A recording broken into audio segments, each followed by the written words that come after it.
गए अरहंतारि महान करि मंगल करियो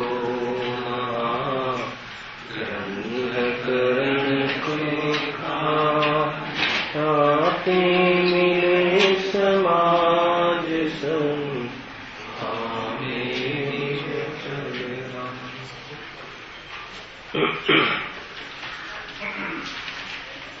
आज श्री मोक्ष मार्ग प्रकाशक ग्रंथ से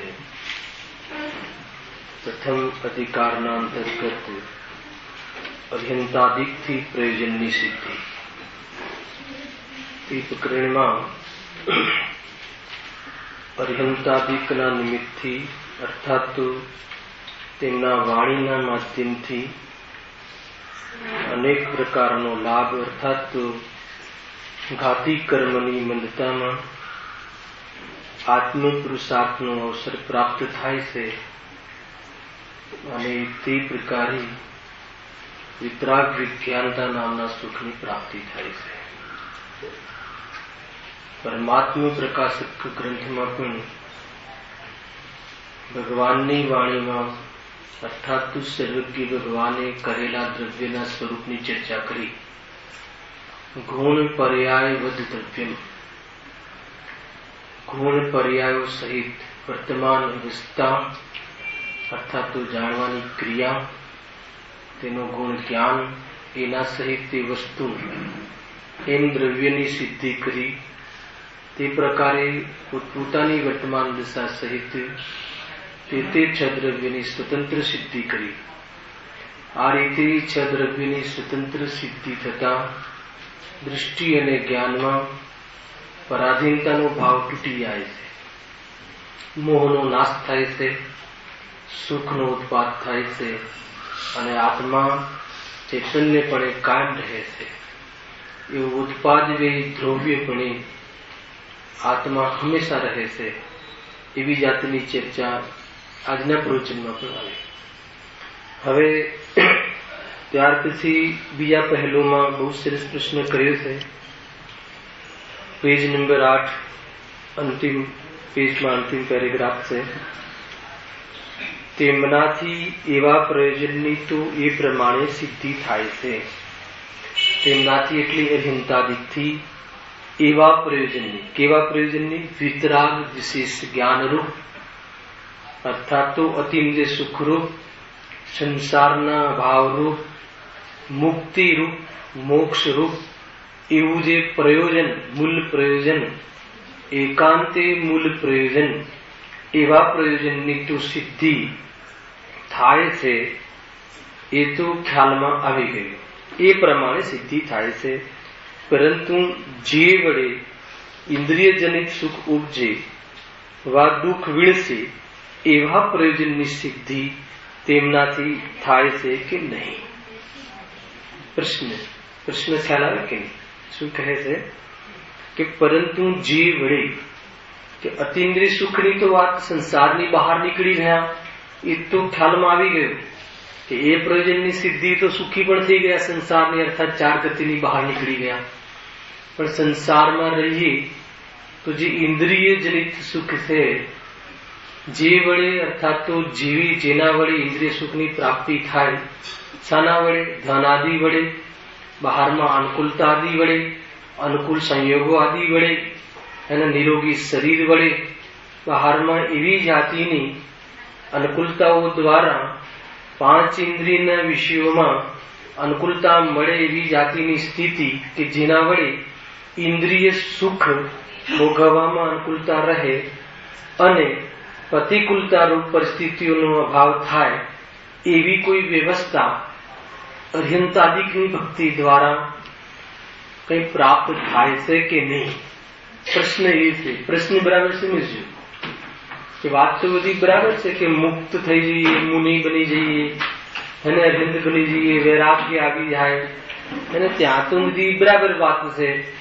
परंतु हमारा जेवा जीवो जे छे कि जेने जो कई मुनि पदनी भावना पण नथी आवी परंतु अहींया संसारमां रहीए छीए तो संसारमां जेना वडे इंद्रिय सुखनी प्राप्ति थाय एवं पण भक्तिना माध्यमथी कांई પ્રાપ્તિ થાય કે ન થાય એવી જાતિનો પ્રશ્ન છે. કેમ કે જગતના જીવોને, જનપથમાં વિચરતા જીવોને ઇન્દ્રિય સુખ જ સુખ છે એમ ખ્યાલમાં છે. વાસ્તવમાં તે સુખ નથી, આકુલતા છે, પરમાર્થી સુખ નથી, પરંતુ મંદ કસાય હોવાના કારણે અર્થાત તો વિકલ્પો ત્યાં ઠંડા હોય છે વસ્તુની પ્રાપ્તિના કાલમાં, તો એ પ્રકારે તીવ્ર કસાયની અપેક્ષા મંદ દુઃખ હોય છે. જીવ એને આભાસમાં તાત્કાલિક જે એ પરિસ્થિતિ બને છે એને પરમેનન્ટ સુખનું કારણ માની લે છે અને બ્રહ્મમાં દુઃખી થાય છે. તો એ ઇન્દ્રિય જનિત સુખ છે. તો સુખ તો છે જ નહીં વાસ્તવમાં. ઇન્દ્રિયમાં સુખ નથી, કેમ કે જડ છે. ઇન્દ્રિયનું આલંબન એ પરાધીનતા છે, એટલે સુખનું લક્ષણ નથી. એ પ્રકારે સુખ નથી. છતાં પણ અહીંયા સંસારમાં જે કહેવાય છે જેને સુખ, હે ને, કે પાંચ ઇન્દ્રિયના વિષયોમાં અનુકૂળતા પ્રદાન થઈ, હે ને, કસાય સહન ન થતા તે પ્રમાણેના પરિણમનમાં અનુકૂળ સામગ્રી મિલવી, તો એવી જાતિની કોઈ વ્યવસ્થા જીન દર્શનમાં છે કે નહીં, એ વાત અહીંયા પૂછે છે. કેમ કે અહીંયા જે અજ્ઞાનીની મુખ્યતાથી ચર્ચા કરી છે. આ પ્રશ્ન અજ્ઞાની આવું ચાહે છે, તથાપિ ગ્રસ્ત દિશામાં રહેતા જ્ઞાની ધર્માત્માઓ અસ્થિરતાના કાલમાં પાંચ ઇન્દ્રિયના વિષયમાં, સમજજો, પાંચ ઇન્દ્રિયના વિષયમાં સુખ બુદ્ધિ તૂટી ગઈ હોવા છતાં અભિપ્રાય તો તેમાં સુખ નથી નક્કી પ્રતીતિ અને હોવા છતાં પણ પાંચ ઇન્દ્રિયના વિષયમાં અનુકૂળતાની ચાહ રહેતી હોય છે. ચારિત્ર્ય સંબંધી દોષ ત્યાં બનતો હોય છે, હેને. ઠંડી લાગે તો ઓઢવાનો વિકલ્પ આવે, હેને. ગરમી લાગે તો ઠંડામાં જઈને મતલબ બેસવાનો વિકલ્પ આવે. ભૂખ લાગે તો ભાવતા ભોજનનો વિકલ્પ આવે. ગ્રસ્તની વાત જ્ઞાનીની વાત છે. એ પણ પાંચ ઇન્દ્રિયના વિષયોમાં એ પ્રમાણે, અરે શું કહે પ્રવચન સારમાં તો જે સુઅધિકાર છે ને, ત્યાં ગીત તત્વ પ્રજ્ઞાપનમાં અમુક ગાથાઓ છે 78, 76, 77 માં તેમ કહ્યું કે જે ચક્રવર્તી છે, દેવેન્દ્ર છે, ઇન્દ્ર છે, હેને, તો એ એવા જીવો બહુ ભાગ્યશાળી હોય છે, આત્મજ્ઞાની હોય છે. સલાકા પુરુષોના ભેદ છે. આત્મજ્ઞાનના પદમાં એવી જાતિના પુણ્યનું બંધ થયું હોય છે. તો એને બહારમાં એવી જાતિના સંયોગો મળે છે અને અંદરમાં આસક્તિ વિશેષ હોય છે. તો એ આસક્તિ વિશેષ હોવાના કારણે જેમ ગાય ભેંસના થનમાં ઝોંક જે જળ ચોટી જાય છે અને થનમાંથી દૂધ આવે એવી વસ્તુ હોવા છતાં એ લોહી ચૂસી લે છે, અને એટલું લોહી ચૂસે છે કે એનું જીવ જતો રહે ત્યાં સુધી લોહી ચૂસે છે.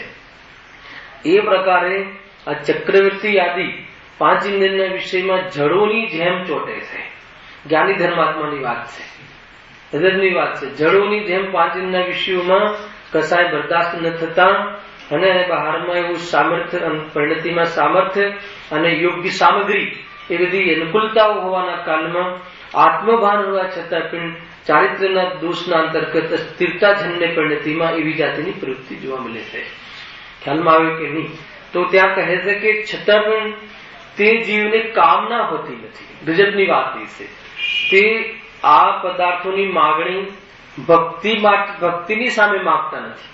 ભગવાન પાસે એવી કામના કરતા નથી કે મને આ ઇન્દ્રિયોના સુખ મળે, અને ઇન્દ્રિયમાં સહન ન થાય તો એવી જાતિની ચાહ તો રાખે છે, પરંતુ અતિન્દ્રિય સુખનો જેને સ્વાદ ચાખ્યો છે એ સંપૂર્ણપણે ઇન્દ્રિય ચાહ તૂટી જાય એવી જાતિનો પુરુષાર્થ સાથે ચાલતો હોય છે, હે ને. અભિપ્રાયની વાત નથી, હે ને. કોઈ કહે કે એને તો આપણે કલ્પના કરી કે નહીં, ખાલી આત્માની વાત જાણતો હોય, હે ને, અને કોઈ બહારમાં લગ્નાદિ સંગોમાં વિશેષ પ્રવૃત્તિમાં જોવા મળે તો કહે કે આ તો આત્માની વાત કરે છે અને અહીંયા તો સૂટ વૂટ પહેરીને ફરે છે, અને તો એવી જાતિનો વિચાર ઘણા લોકોને એવું વિચાર આવતો હોય છે.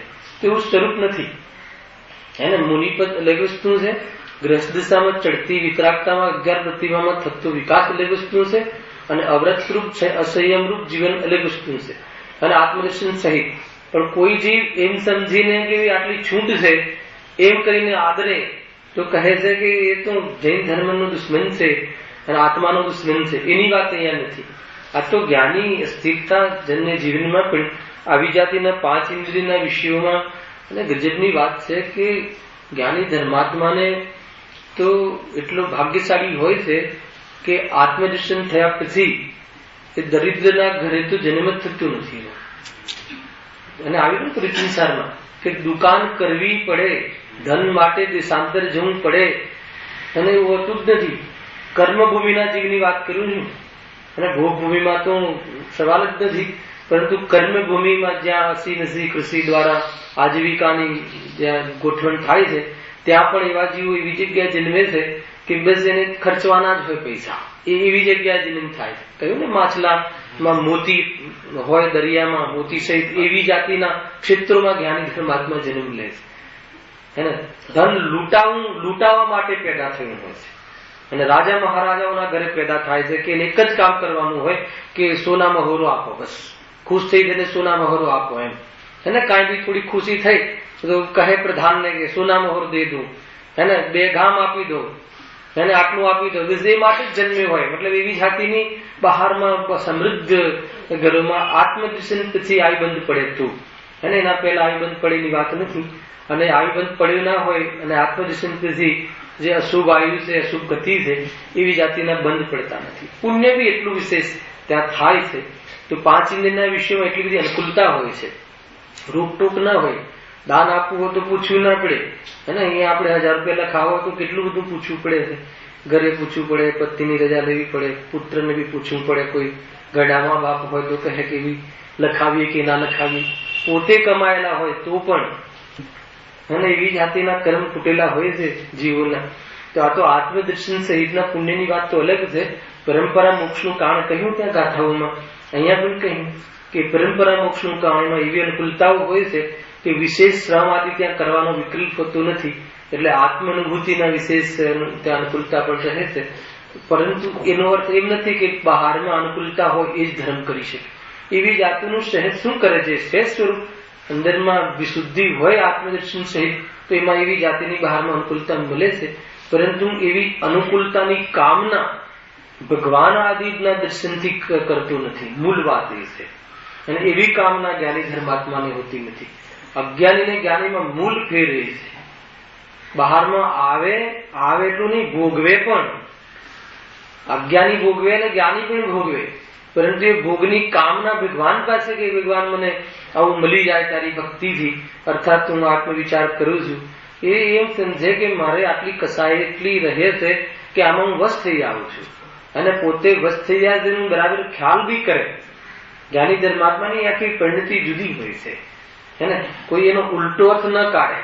પરંતુ શું કરે, એની જે માર્ગમાં ચાલતો હોય ત્યારે આત્માની અનુભૂતિ જે કહે છે ને કે ભાઈ જેને અહીંયા બ્રહ્મચર્ય આદિ વ્રતથી રહે છે વિશેષ, હે ને, તો એને અનેક ઇન્દ્રાણીઓ બીજા બ્રહ્મમાં મળે છે. શું કરે, અહીંયા તો બ્રહ્મચર્ય વ્રતથી રહ્યું પૂરો મનુષ્ય જીવ, દેવગતિમાં ગયો તો દેવગતિમાં તો અનેક દેવીઓનો સંપર્ક થાય છે. તો સ્વરૂપ છે એનું, એ પુણ્યનું ફળ એ રીતે આવે છે. અને આત્મભાન ન હોય તો એવા પુણ્યમાં રીઝી, હેને, અને એની રુચિ કરીને એકેન્દ્રિયમાં ચાલ્યું જાય છે દેવગતિથી. એ તો સંભવ છે. પરંતુ આત્મદર્શન વાળો જીવ ત્યાં હોવા છતાં કસાય જેટલી ઉભી છે, જેટલી આસક્તિ અને કસાય શક્તિનો મેલ હોય છે, અને જે પ્રકારે એટલા વિષયોમાં દેખાય છે. તો કે એ વિષયોની એને અમને અહીંયા અનુકૂળતા મળે કે ન મળે, પ્રશ્ન એ છે. પરંતુ એને જ્ઞાની ધર્માત્મા શું માને છે કે આ તો દુઃખ છે, અને આ તો કલંક છે, આ તો એક પ્રકારથી આત્માના સ્વભાવમાં ઘાત કરવા વાળું પરિણામ છે. વ્યક્ત એટલા રાગમાં આત્માનો પુરુષાર્થ ન ઉઠે એવી જાતિનું લાંછન છે. અભિપ્રાય તો આ રીતનું છે ભાવ પ્રત્યે, છતાં પરિણામોમાં એ પ્રમાણે એ વર્તન જોવા મળે છે કે વર્તો જોવા મળે છે. અને અભિપ્રાયનું જોર જયારે ઉપડે તો પરિણામ ઠંડા પડે છે અને નિવૃત્ત થાય છે. અભિપ્રાય કહો, પ્રતીતિ કહો, દ્રષ્ટિ કહો, શ્રદ્ધા કહો, વલણ કહો, એની આખી અલગ પ્રથા છે, એની દ્રષ્ટિ અલગ છે. છતાં પરિણામોમાં એ જાતિના ભાવ જોવા મળે છે. પરંતુ એમાં નીકળવાનો પુરુષાર્થ એને હંમેશા સ્વરૂપ તો સમજવું પડશે. કેવી જાતિનું, મતલબ કે દુઃખી અને સુખી દશા સાથે ચાલતી હોય છે જ્ઞાની ધર્માત્માને, એની વાત છે. અજ્ઞાની તો એને સુખની દશા માનીને ભોગવે છે. અજ્ઞાની એને સુખની દશા સમજીને અભિપ્રાયમાં એને સુખની દશા અને સુખ છે એમ માનીને ભોગવે છે. એટલે એનાથી નિવૃત્ત થવાનું નહીં, પણ એના વિશેષ લાભ મળે એના માટે કોઈ પણને નમી લે છે, કોઈ પણને પૂજી નાખે છે. કુદેવ પાસે પણ કોઈ કહે કે અહીંયા મળે તો ત્યાં જાય, કોઈ કે અર્યંત પાસે જાય તો ત્યાં જાય, એમ કરીને કુદેવાદીનું પણ સેવન કરતું જોવા મળે છે. અંદર અંદરમાં શ્રદ્ધા પડી હોય છે. ક્યાંયથી કોઈ થોડો ફોટો હટાવવો હોય તો અંદરમાં એને, અને હટી ગયા પછી એ દિવસે ઓર્ડર ના આવ્યો હોય તો અંદરની ભાવનામાં ખ્યાલ આવે છે કે નહીં આવું કઈ કર્યું છે ને એટલે આમ થાય છે. ક્યાંય ને ક્યાંય અંદરમાં એને એવી જાતિના ભાવ બન્યા રહે છે, ભલે અહીંયા નિશા ભાવમાં હોવા છતાં. એટલે અહીંયા વાત છે. જો એનો અર્થ કર્યો કે ઇન્દ્રિય જનિત સુખ ઉપજે વાત દુઃખ વીણશે. અને આગળ કહ્યું હતું કે અતિન્દ્રિય સુખ ઉપજે અને મોહાદી રૂપી દુઃખ વીણશે. કે એવું કાર્ય અર્યંતાદિથી સિદ્ધ થાય છે કે થાય છે ને, એ જ થાય છે મુખ્ય રૂપથી. તો એ થોડી કરાવે છે, એમને બતાવેલા માર્ગ પણ ચાલે તો એ પ્રમાણે થાય છે. અને એ પ્રમાણે થાય છે એમાં પૂર્ણતાને પ્રાપ્ત તું ન કરે ત્યાં સુધી એમાં વિશુદ્ધિ રૂપ જેટલી હોય છે એનાથી પુણ્યબંધ થાય છે. એનાથી બહારમાં ઇન્દ્રિય જનિત જે વ્યવસ્થા છે અને એ વ્યવસ્થામાં અનુકૂળતા અને અવ્યવસ્થાનું વિણસવું એવી જાતિની પણ ત્યાં પ્રાપ્તિ, પ્રયોજનની પ્રાપ્તિ થાય છે. એમ અહીંયા આગળ પંડિતજી કહેશે કે નથી થતું એમ કઈ રીતે કહેવાય, જેનું ફળ આવે જે રીતે પ્રમાણે કહે છે. જો અર્હંતાદિકમાં જે સ્તવનાદિ રૂપ વિશુદ્ધ પરિણામ થાય છે, જેનાથી અઘાતી કર્મોની સાતા આદિ પુણ્ય પ્રકૃતિનો બંધ થાય છે. હે ને આગળ શું કહ્યું હતું કે સ્તવન આદિ રૂપમાં સ્વરૂપનો વિચાર કરે છે. બે ચાર સ્ટેપ આપ્યા હતા ને, અર્હંતાદિકના આકારનું અવલોકન વા સ્વરૂપનો વિચાર, તેમના વચનનું શ્રવણ, નિકટવર્તી એવું બધું હતું ને આગળ. અથવા એમના અનુસાર પ્રવર્તવું, જીવ અજીવાદિકનું સ્વરૂપ સમજવું, આત્માનું સ્વરૂપ સમજીને મેલ કરીને વિશેષ પુરુષાર્થપણે પ્રયાસ કરવો અને અભ્યસ્ત રહેવું. એવી જાતિનું જે જીવન હોય છે એને તો ઘાતી કર્મ મંદ પડે છે. અને ઘાતી કર્મ તો મંદ પડે છે. અને અહીંયા કહે છે કે અઘાતી કર્મમાં સાતા અઘાતી કર્મનો બંધ પડે છે. એક જ ભાવમાં શું શું થાય છે. અને આ પ્રકારના કર્મ છે ને, ચાર ઘાતી ને ચાર ઘાતી.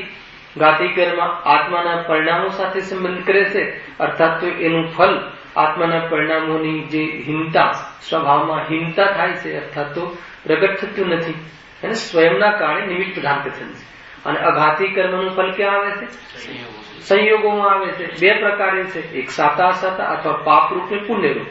ચારે ચાર રીતે ભેદ પડશે ચાર ઘાતીમાં. શુભાયુ, અશુભાયુ, અશુભ ગોત્ર, અશુભ ગોત્ર, અને એ પ્રમાણે શુભ ગતિ, અશુભ ગતિ, સાતા વિધનીય, અસાતા વિધનીય.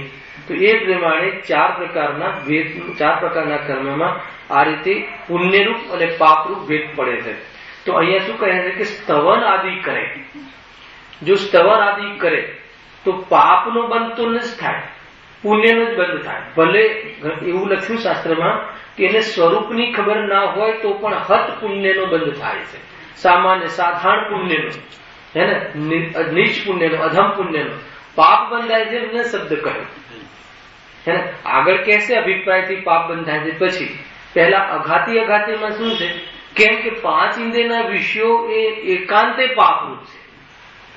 પાંચ ઇન્દ્રિયોના વિષયમાં મંદતા હોય તો પણ પાપરૂપ છે.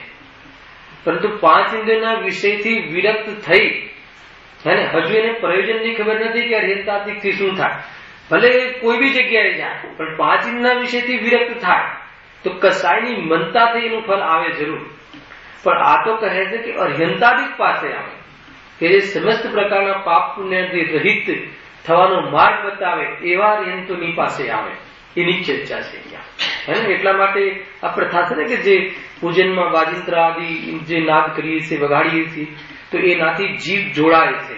તો એમાં વાજિંત્રમાં જોડાય, રાગમાં જોડાય, એ ડોલે ખરો, પરંતુ એ નૃત્ય જોઈને અન્ય નૃત્યમાં જોડાય તો પાપને બંધ થાય છે.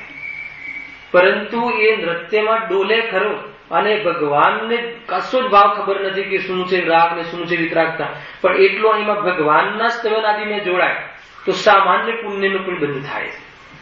ગજબની વાત છે ભાઈ. આ ખ્યાલમાં આવે કે જે જે પ્રમાણેનું પરિણમન છે એ નૃત્ય જોઈને આપણે બીજે રમતા હોઈએ તો પાપનું બંધ થાય છે, અને ભગવાનને જ જોઈને આપણને નાચવાનો ભાવ આવે તો કહે છે કે પુણ્યનું બંધ થાય છે.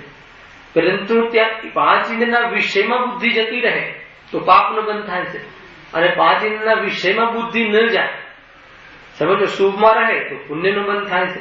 તો કહે સ્તવન આદિથી, એ શું કહે છે, જેનાથી અઘાતી કર્મોની સાતા આદિ પુણ્ય પ્રકૃતિનું બંધ થાય છે. સાતામાં 4 લઈ લેવા, વેદની એમાં સાતા, નામમાં શુભ નામ, હે ને, ગોત્રમાં શુભ ગોત્ર, આયુમાં શુભ આયુ, હે ને, અને અશુભ આયુ અલગ. અશુભ આયુ કયું છે ખબર છે?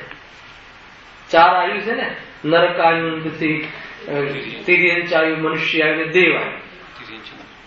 4 આયુમાં અશુભ આયુ કયું છે? કયું ખ્યાલ છે? ઘણી વાર ચર્ચા થઈ ગઈ, બેનો ખ્યાલ છે કયું છે? નરક આયુને અશુભ આયુ કહે છે, અને બાકીના 3 આયુને તિર્યંચ કહે છે. અરે 3 આયુને શુભ આયુ કહે છે. કેમ? 4 ગતિઓમાં સંઘની પંચેન્દ્રિય પરિણામ સમીકરણ થાય છે, પણ શુભ અશુભની એક ડેફિનેશન આપી આચાર્ય, અને કે નરકમાં જીવ નિરંતર છૂટવા માંગે છે. સમજ્યું કે નરકમાં દરેક જીવ એવો એક પણ સમય હોતો નથી કે અહીંયાથી મારે છૂટવું છે એવો ભાવ ના આવે, નીકળવું છે. બાકીની 3 આયુ છે ને એમાંથી જીવ નીકળવા માંગતો નથી, ગમે તેવી અવસ્થા. ભલે કોઈ વાર બોલી દે કંટાળીને, પણ એમ કહીએ ને કે યમરાજ આવ્યા છે તો કે નહીં, હજુ વાર છે, જોઈ લેજો. યમરાજ કોઈ હોતું નથી, પણ વાત છે આ તો ઉદાહરણમાં, હે ને. તો એમ છે સ્વરૂપ. નરકમાં કહે છે કે નારકી હર સમય વેદનામાં કે બસ ક્યારે છૂટું. એટલે જો નરક પછી નિયમથી મનુષ્ય આવે છે, મુખ્ય રૂપથી દેવગતિમાંથી એકેન્દ્રીય ચાલે જાય. નરકમાં નિરંતર માર કાઢશે અને મનુષ્ય આયુ બંધ થાય છે. શું ગણિત છે? ખ્યાલ આવે કે નહીં? જીતુભાઈ, નરકમાંથી જીવ મારકાટ કરે છે, 24 કલાક મારકાટ કરે છે, અને મનુષ્ય આયુનું બંધ થાય છે.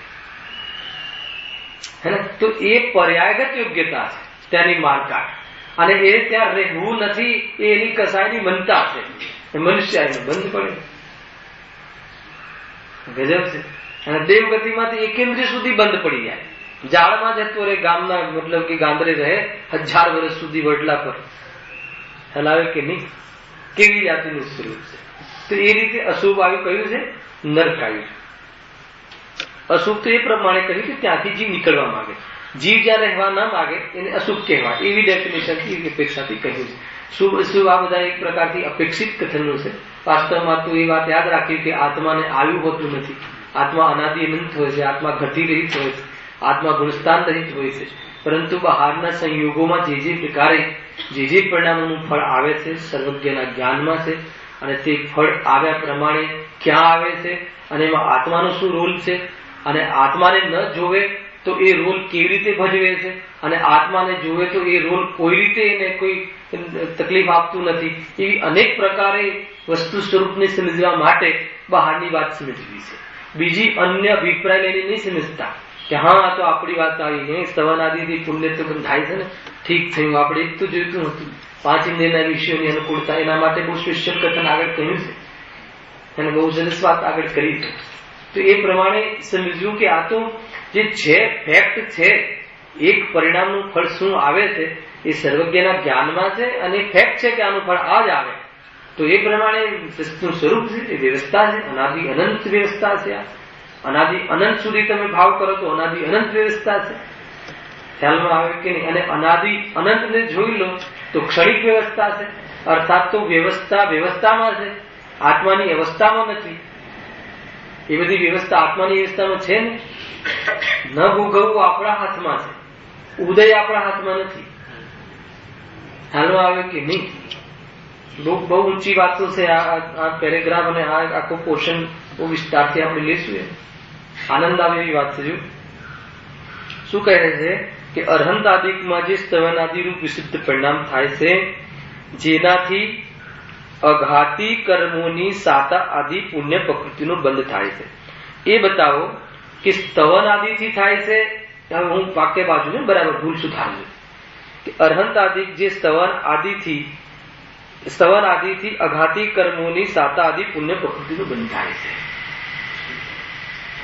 સ્તવન આદિ નથી લખ્યું, સ્તવન આદિનું વિશુદ્ધ પરિણામ વિશુદ્ધ હોય.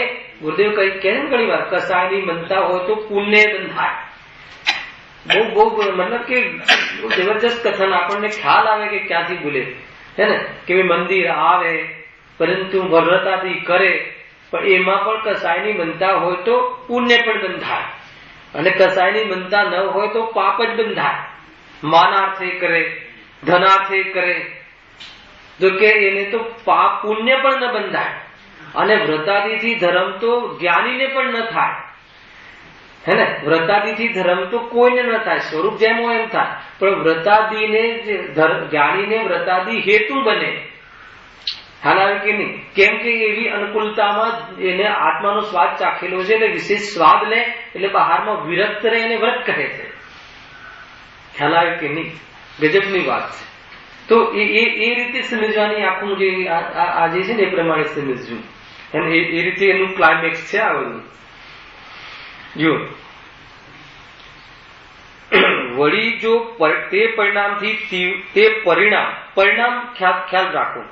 જો પ્રકૃતિનો બંધ થાય છે એ કર્મની વાત છે, અને પરિણામ જે શબ્દ આવે એ ભાવ કર્મની વાત છે, અને ભાવની વાત છે જીવના, અને પેલા જે છે દ્રવ્ય કર્મની વાત છે. હવે અહીંયા કહે છે કે વળી જો તે પરિણામ, કયા પરિણામ? સ્તવન આદિનું વિશુદ્ધ પરિણામ. સ્તવન આદિમાં જે વિશુદ્ધિ છે, સ્તવન આદિ એ ક્રિયા, જડ ક્રિયા, અને એમાં વિશુદ્ધ પરિણામ, અને વિશુદ્ધિ અનેક પ્રકારની હોય છે. એમાં મેં થોડા ઘણા ભેદ તો આપણે પેલા વિશુદ્ધ, શુદ્ધ અને સંકલેશ વખતે સમજાવ્યા હતા હે ને. વિશુદ્ધના ભેદ સમજાવ્યા હતા કે જે મતલબ જ્ઞાનની વિશુદ્ધિ, અને એક પ્રકારે ચારિત્ર પ્રકારની વિશુદ્ધિ, ને લબ્ધિ દ્વારા વિશુદ્ધિ, બહુ વિશેષ સમજણ ત્યાં કરાવી હતી. તો કહે છે અહીંયા કે વળી જો તે પરિણામ તીવ્ર હોય તો એને વિશેષ તીવ્રતા હોય વિશુદ્ધિમાં, બહુ જ અતિ મંદ હોય કસાય, અને વિશુદ્ધિ તીવ્ર હોય. એનો અર્થ કે એટલો ઝુકાવ હોય સ્વરૂપમાં હે ને, તો પૂર્વે જે અસાતા આદિ પાપ પ્રકૃતિ બાંધી હતી તેને પણ મંદ કરે છે. જો ઉપરમાં જે મંદ કરે છે, કયા કર્મની વાત હતી? ઘાતી કર્મ. ઘાતી કર્મ મંદ પડે એમાં આત્મ અનુભૂતિમાં સહાય મળે છે. અઘાતી કર્મમાં પાપ પ્રકૃતિ મંદ પડે એમાં ઇન્દ્રિય સુખ કરવામાં અનુકૂળતા મળે છે. ખ્યાલમાં આવ્યું કે ન આવ્યું? ઘાતી કર્મ મંદ પડે, નિમિત્તના કથન છે, કર્તા કર્મ નહીં લગાવતા. ઘાતી કર્મ મંદ પડે એવી જાતિની વિશુદ્ધિ હોય કે જેનાથી ઘાતી કર્મ મંદ પડે તો એમાં આત્મ અનુભૂતિ કરવામાં નિમિત્ત બને છે હે ને. અને એવી જાતિની વિશુદ્ધિ હોય કે જેમાં અઘાતી કર્મ મંદ પડે, અઘાતી કર્મમાં પાપ પ્રકૃતિ મંદ પડે તો ઇન્દ્રિય સુખમાં અનુકૂળતા મળે છે. બરાબર ખ્યાલ આવે? ઘાતી કર્મમાં હાનિ થાય તો અતિન્દ્રિય સુખ પ્રાપ્ત કરવામાં અનુકૂળતા મળે છે, અને અઘાતી કર્મના પાપ પ્રકૃતિમાં મંદતા આવે, હિંતા આવે, પાપ પરિણામમાં હિંતા આવે, અને પુણ્ય પ્રકૃતિ બંધાય, એમાં ઉદયમાં આવે તો શું થાય છે? એમાં ઇન્દ્રિય સુખ ભોગવવાની અનુકૂળતા મળે છે. ખ્યાલ આવે કે નહીં? અને આ બંને બુદ્ધિપૂર્વકની વાત નથી, આ બંને ઓટોમેટિક થાય છે.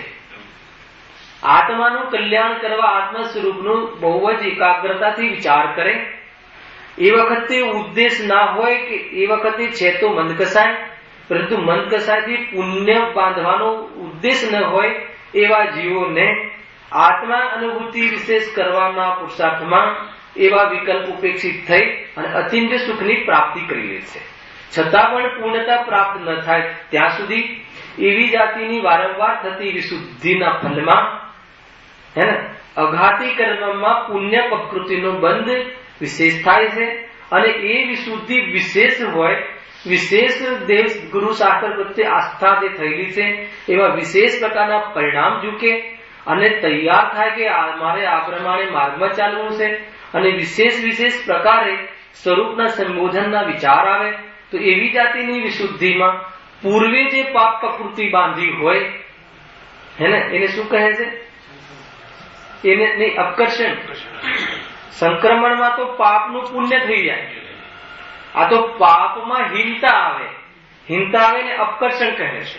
એટલે કે જે તમે એવી જાતિનું બાંધ્યું હોય કે 100 કરોડ સંયોગમાંથી જતા રહેવાના હોય, એ 1 પૈસો જતો રહે એવી જાતિના ફળમાં પરિવર્તન થાય છે. જતું રહે તો ખરું, પણ 100 કરોડની જગ્યાએ 1 પૈસો જ જાય. ખ્યાલ આવ્યો કે નહીં? અને જો ઓર અતિ તીવ્ર વિશુદ્ધિ હોય તો 100 કરોડ જવાને બદલે 200 કરોડ આવવાની પ્રવૃત્તિ થતી દેખાય. સંક્રમણ થઈ જાય. ખ્યાલ આવે છે કે નહીં? પાપ પ્રકૃતિનું પુણ્ય પ્રકૃતિમાં સંક્રમણ થઈ જાય છે. બીજો જ છે તરત જો, અથવા નષ્ટ કરી. નિર્જરાની વાત નથી આ, હે ને? અઘાતી કર્મમાં નષ્ટ કરી એટલે શું? પાપ પ્રકૃતિ નષ્ટ કરી. આ બધું ક્યાં થાય છે? કર્મોની સત્તામાં થાય છે. હજુ ઉદય તો કેવી રીતે આવે પછી જોશું આપણે. સત્તામાં ફેરફાર થઈ જાય છે. માનો કે તમે 100 વર્ષ નડે એવી જાતિનું, મતલબ કે કોઈ પરિણામ કોઈના પ્રત્યે કરી દીધું અને તમારા ભોગંતરાયમાં 100 વર્ષ અંતરાય આવે એવી જાતિનું અંતરાય કર્મ આદિ બાંધી લીધું અને એ પ્રમાણેની અસાતા થતી રહેશે એવું બાંધી લીધું, તો એમાં સાતા મળે અર્થાત તો તમને વિશેષ પ્રાયશ્ચિત થાય એ ભાવને લઈને અને તમે ભાવ કર્મ ફેરવવા માટે ભાવ કરો એમ નહીં.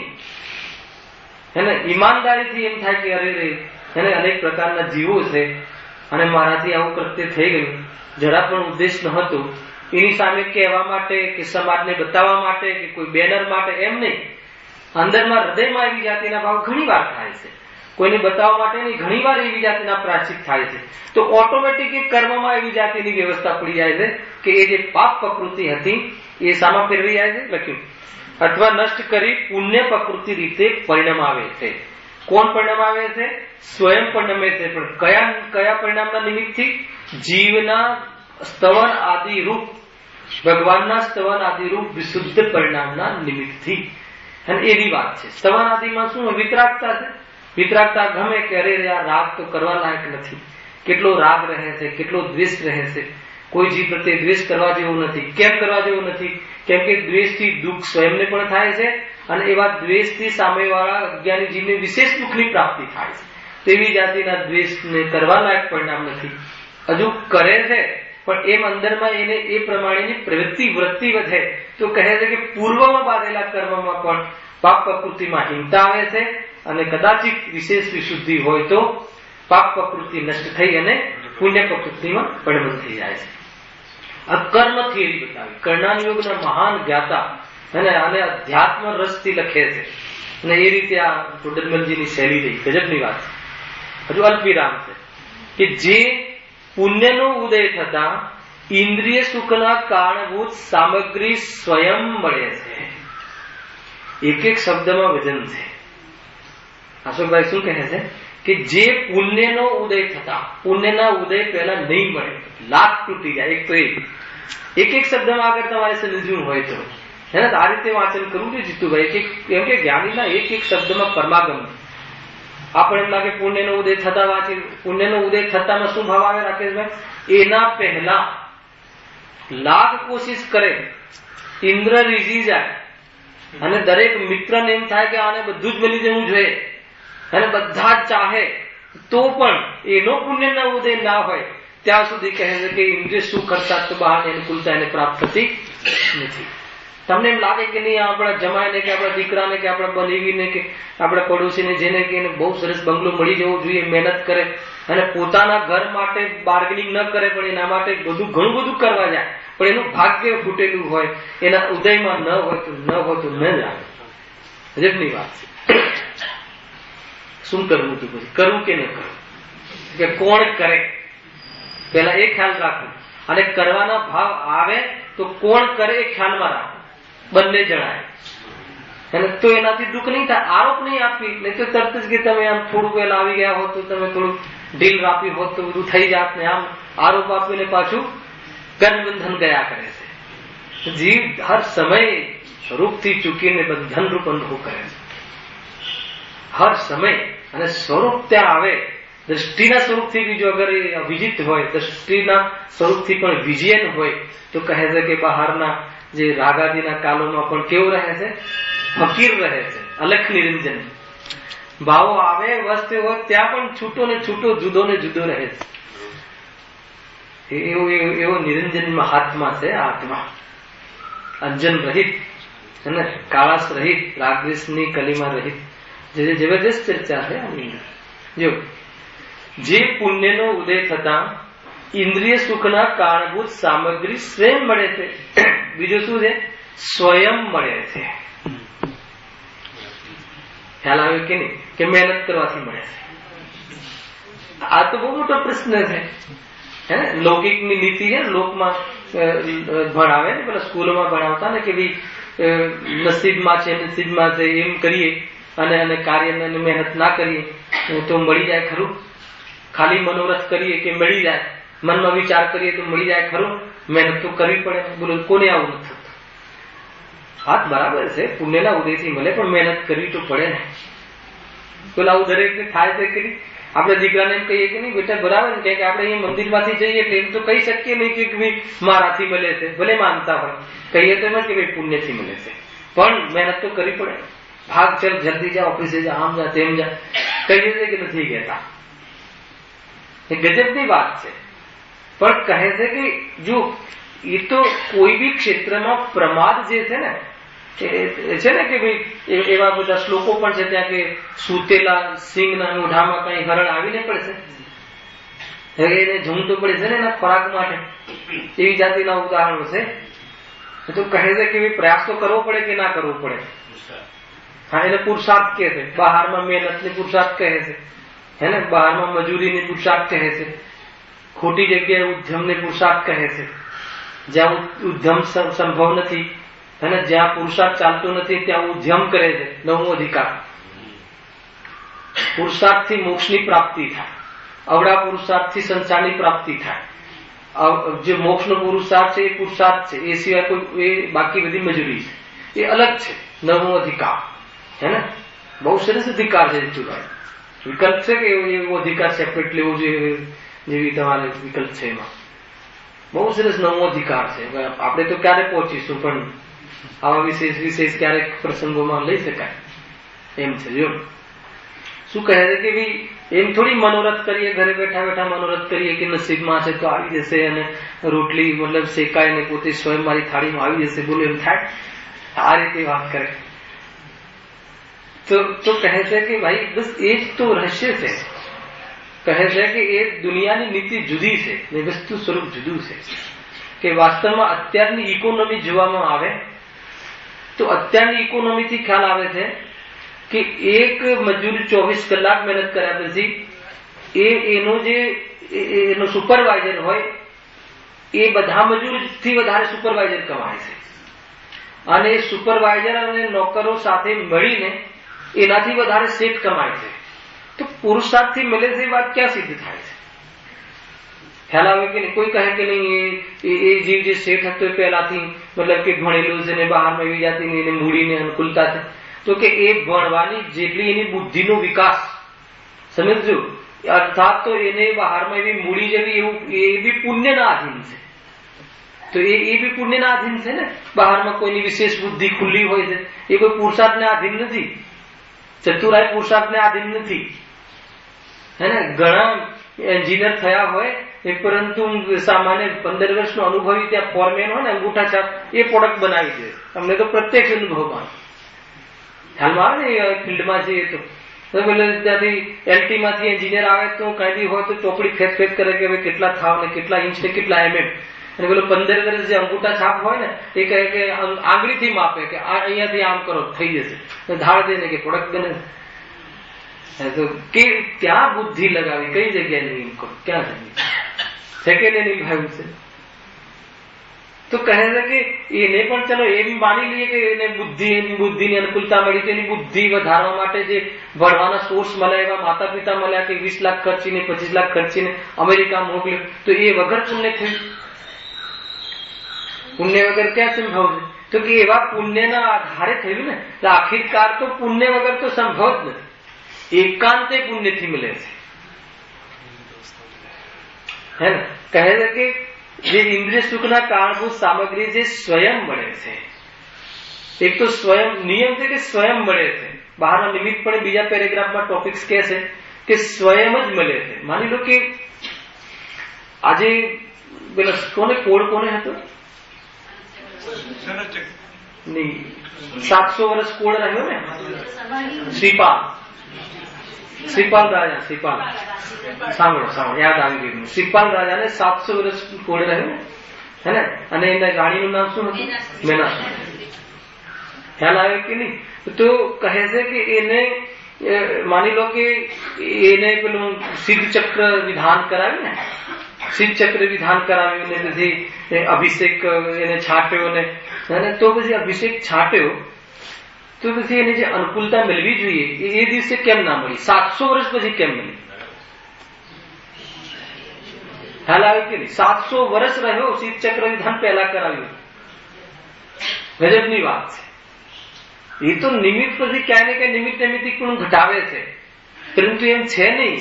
700 વર્ષ પહેલા એને સિદ્ધ ચક્ર વિધાન કરાવ્યું, અભિષેક છાંટવાનો ભાવ આવ્યો, જે બી આવ્યો હશે, જે બી ત્યાં વિધિ થઈ હશે, અને 700 વર્ષ પછી એને અસાતા વેદની કર્મનો ઉદયનો અભાવ થયો, સાતા વેદની કર્મનો ઉદય થયો, ત્યારે જ. ખ્યાલ આવે કે નહીં? નહીં, આ કર્મબદ્ધની વાત છે. એક છે કર્મબદ્ધ, એક છે ક્રમબદ્ધ. કર્મબદ્ધ એ છે કે જે પ્રમાણે તમારા ભાવોથી કર્મ બંધાયા હોય એ પ્રમાણે ઉદયમાં આવીને ફળ આપે જ છે, એ છે કર્મબદ્ધ. અને એક જે સમય જે પ્રમાણે જે પર્યાય જે કાલે થવાની છે એ છે ક્રમબદ્ધ. બંને જીનાધમના સ્વરૂપ છે. બરાબર છે? એક છે ક્રમબદ્ધ અને એક છે કર્મબદ્ધ. કર્મબદ્ધ બી ક્રમબદ્ધ છે, પરંતુ કર્મબદ્ધ નું ભાવ વાચન જુદું છે કે તારા દ્વારા કરાયેલા સાતા વેદની કર્મના ઉદય 700 વર્ષ રહે, એનો એક એક નિષેક ઉદયમાં આવે 700 વર્ષ સુધી, એવી જાતિનું તારું પરિણામના કારણે બંધ થયો હતો. ખ્યાલ આવે કે નહીં? પુરુષાર્થ કરવામાં બાધક નથી, ત્યાં આત્મદર્શન કરવામાં સ્થિતિ બાધક નથી. પણ આ જયારે તમે પ્રશ્ન પૂછ્યો છે કે અઘાતી કર્મ બહારમાં ઇન્દ્રિયજનિત અનુકૂળતા, એ રોગ મટી જાય એવી અનુકૂળતા, હે ને, તો કે અનુકૂળતા ભગવાનના ભજન કરીએ તો મટી જાય કે ના મટી જાય?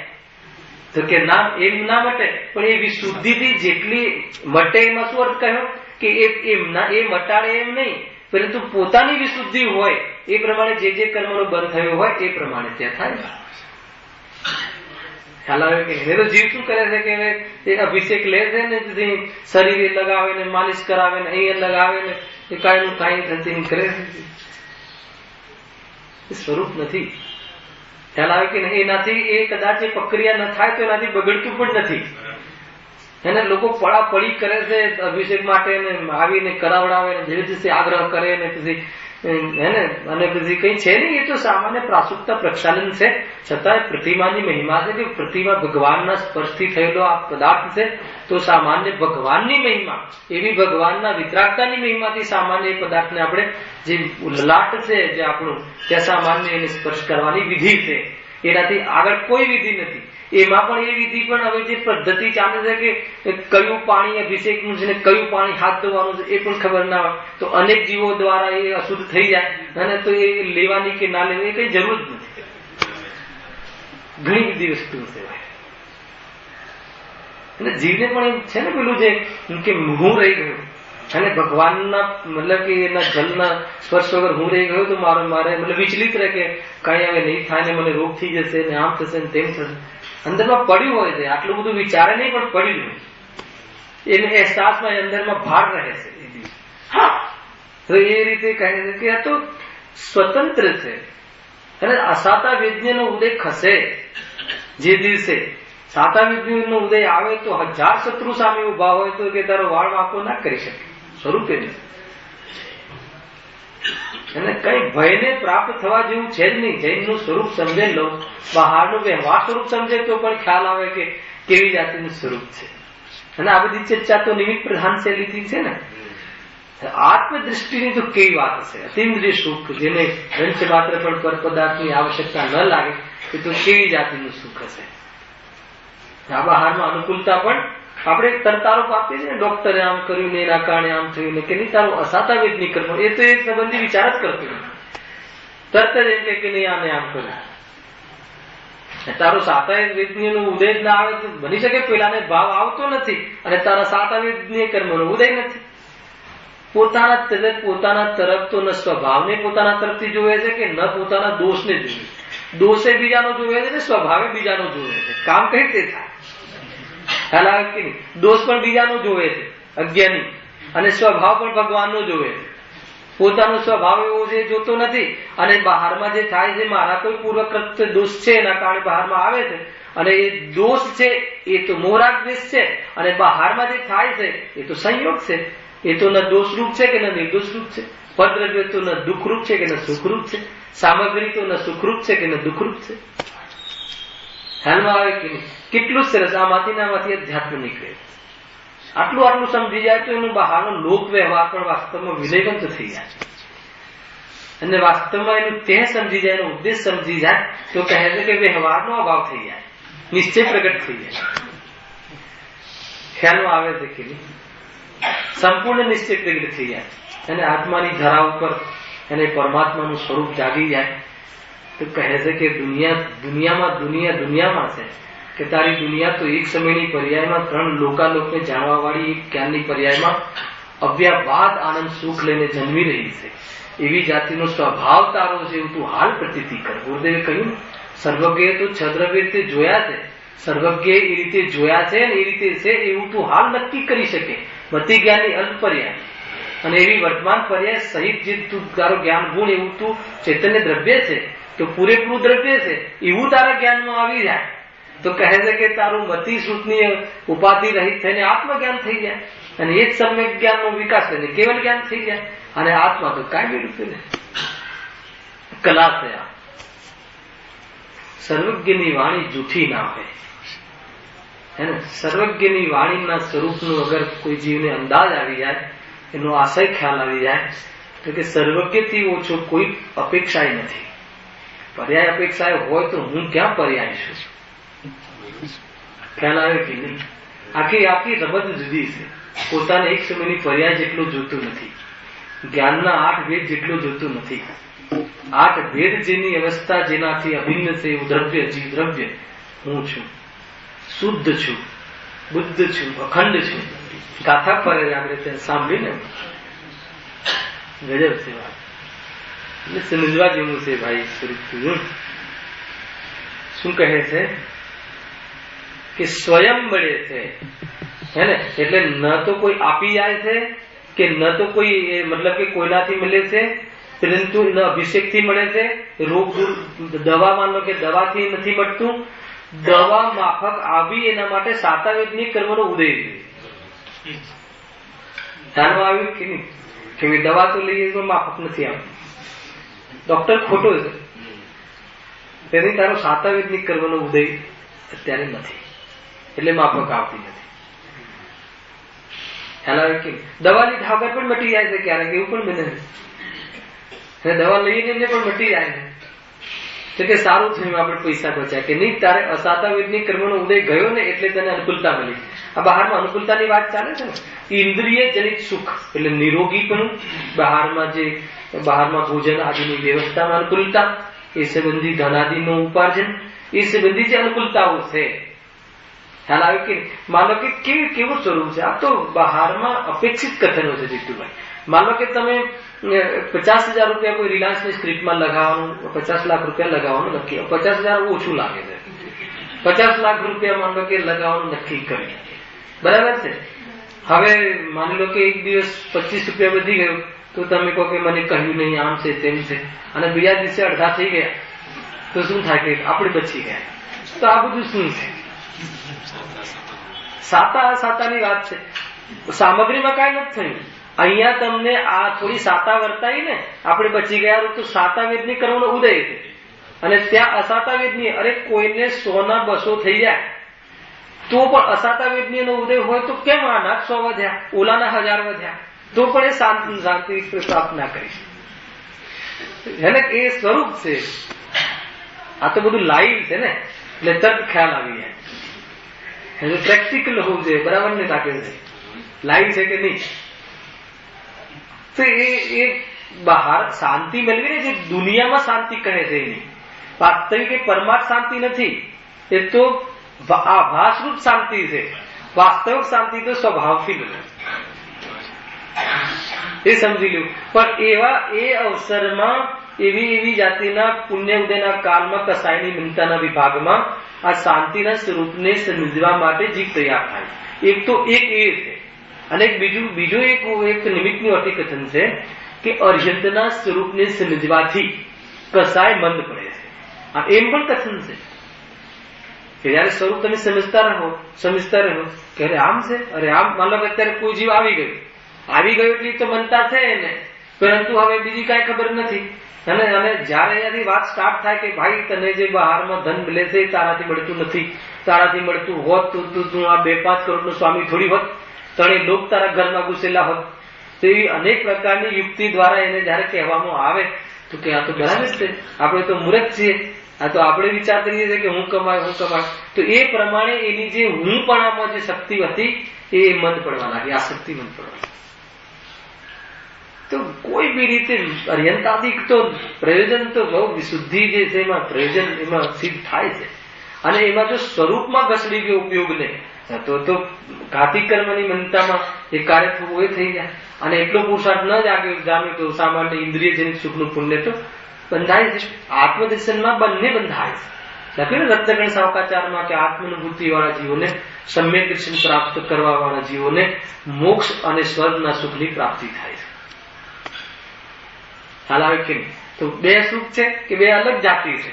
તો કેમ કહ્યું કે લૌકિક ભાષામાં વાસ્તવમાં મોક્ષ તો મુખ્ય સુખ છે, પણ એના પરિણામ સાથે બહારમાં અનુકૂળતા રૂપ દેવગતિ આવે છે નિયમથી. માનો કે થોડુંક આ કરણાનું ગણિત છે ને, ત્યાં એક એવું લખ્યું જીનવાણીમાં મુકુંદભાઈ કે કોઈ એવો ભાવ કરે કે આપણે વિદેશ ક્ષેત્રમાં જઈને મનુષ્ય બનીને આપણે ભગવાનને દર્શન કરવા. સમજ? માન લો કે એ વિદેહ ક્ષેત્ર સંબંધી મનુષ્ય આયુનો બંધ પડી ગયો, પછી એને સમ્યક દર્શન નહીં થાય. કેમ ખબર છે? હાલાવે કે એ દેવગતિ પછી તો મનુષ્ય આયુનો બંધ થતો નથી. તો એવી જાતિનું સ્વરૂપ છે આ.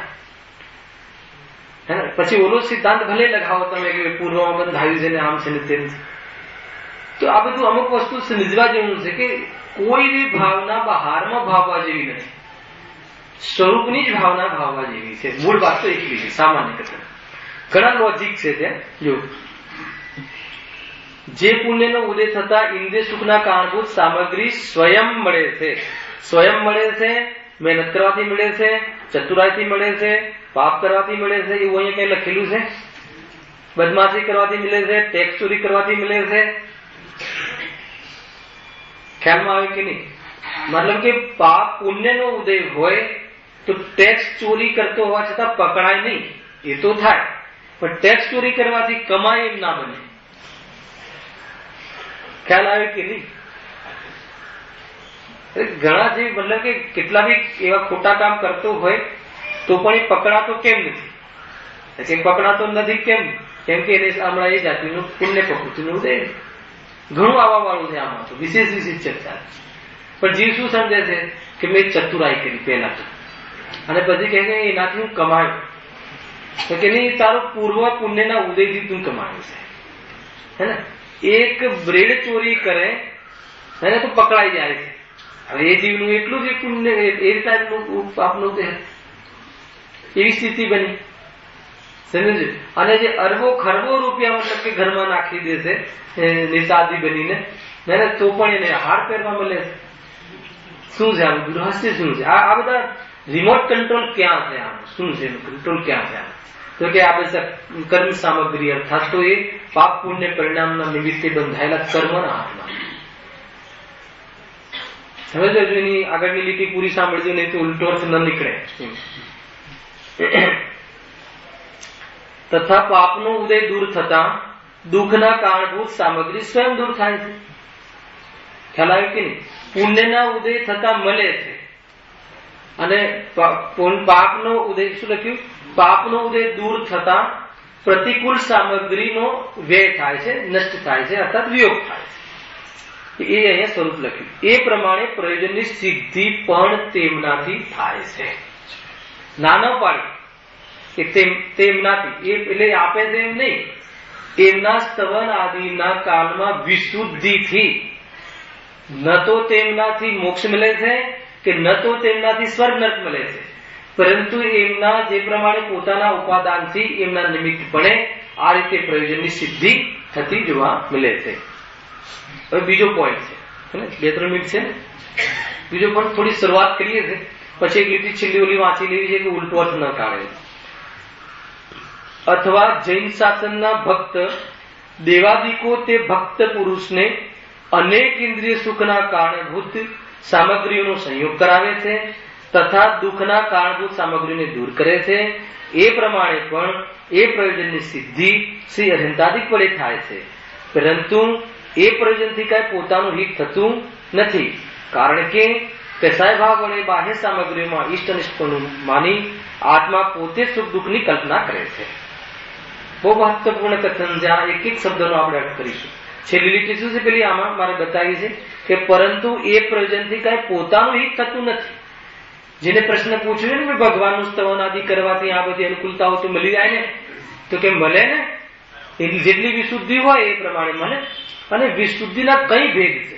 જો આપણને આટલા બધા મનુષ્ય બન્યા, પણ મનુષ્યમાં કોઈ નારી બન્યું, કોઈ નર બન્યું, કોઈ નપુંસક બન્યું, ત્રણેય છે મનુષ્ય ગતિ. તો છે એ મનુષ્ય ગતિ કોઈ વિશુદ્ધિના બલે પ્રાપ્ત થઈ, છતાં એ વિશુદ્ધિમાં અંતર પડ્યું તો મનુષ્યપણામાં અંતર પડ્યું.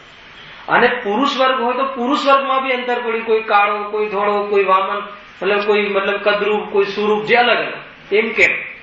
હે ને, કોઈ ક્ષુદ્ર, કોઈ બ્રાહ્મણ, કોઈ ક્ષત્રિય, એમ કેમ? તો એ પ્રમાણે વિશુદ્ધિમાં અંતર હોય, એમ બહારમાં પણ અંતર પડે. કોઈ બુદ્ધિપૂર્વક તો કોઈ માતા કે મારે સફેદ દીકરાને જન્મ આપવો છે, સંભવ હાલ કે નહીં, મારે તો કે સફેદ બહુ જોવે, કઈ ધોળી બહુ જોઈએ. મારા ઘરમાં વાત થતી ને કે ભાઈ બાજુવાળા પડોશી કહે કે તમારો દીકરો થોડો કાળો છે ને તો ધોળી બહુ લાવજો એમ. બરાબર છે, કઈ રીતે લાવીએ? હવે આમાં કોઈ ગણિત છે કે નહીં? સ્વરૂપ કેવું છે બોલો, કેવા બધા અંતર પડે છે. હવે એ અહીંયાથી વાત કરે છે. એક તો એ છે કે ભાઈ છતાં એ પ્રયોજનથી કાંઈ પોતાનું હિત થતું નથી, એનાથી કોઈ હિત એટલે મોક્ષ સુખ પ્રાપ્ત થતું નથી. એ વાત યાદ રાખવા જેવી છે કે એટલા માટે કઈ એની કઈ સ્પેશિયલ કોઈ બુદ્ધિપૂર્વક કોઈ પુરુષાર્થ કરવા જેવો નથી. અને આગળ લખ્યું છે પણ એવી સામગ્રીના પૂર્વક બુદ્ધિપૂર્વક કરે તો એકાંતે પાપનો જ બંધ થાય છે, એવું પણ લખ્યું છે. હવે જે બીજો પોઈન્ટ આ છે દેવાદિકના આધારે જે કહ્યું ને કે જૈન શાસનના ભક્ત હે ને, એવા દેવાદિક વડે પણ જે બહારમાં જે જોવા મળે છે એ પણ કહેશે કે પોતાના પુણ્યને આધીન છે. એ સિદ્ધ કરીશું કે દેવો ક્યાં સુઈ ગયા હતા એ વખતે કે જયારે આમ થયું હતું. એવા અનેક ઉદાહરણો દ્વારા આપણે એની ચર્ચા આપણે કરીશું. બહુ જ રસ પડે ઉર્જામાંથી કોઈ બી વાત એવી કાઢવી છે કે સ્વતંત્ર છે દરેક વસ્તુ, અને બહારમાં કોઈના પર આરોપ આપવા જેવું નથી. અને જ્યાં વસ્તુની ઉપલબ્ધિ અનુપલબ્ધિ થાય છે એમાં આત્માનું હિત અહિત નથી, એની સાથે હિત અહિત માનવું એ આત્માનું અહિત છે. એ વાત બરાબર ખ્યાલ રાખવા જેવી છે. એ રીતે આપણે ન્યાય કાઢીશું, અંદરથી અધ્યાત્મ જ્ઞાનીના હૃદયને ખોલીશું અને એના પછી આપણે આગળ ચર્ચા કરીશું.